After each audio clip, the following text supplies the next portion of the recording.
मैं तेन मैसेज किया एक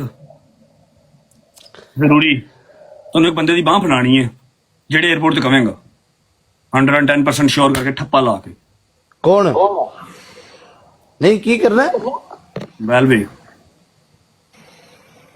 नहीं मैनू पढ़ानी है हाँ तेन बांह फड़ानी हो जी केड़ा ही हो बंदा भी नाल चुकना ना हाँ हाँ बंदा मेरी जान अस्सलाम वालेकुम। यार AWK नु बुलाओ कैफू आ रही कैफू लल्ला हाँ कैफू को ले ला। हाँ कैफू सलाम वालेकुम। 110 की हाल चाल आ फॉलो कर लिया थानू मैं मैनू समझ नहीं आई चलो फोन कर ली बाद च। ओके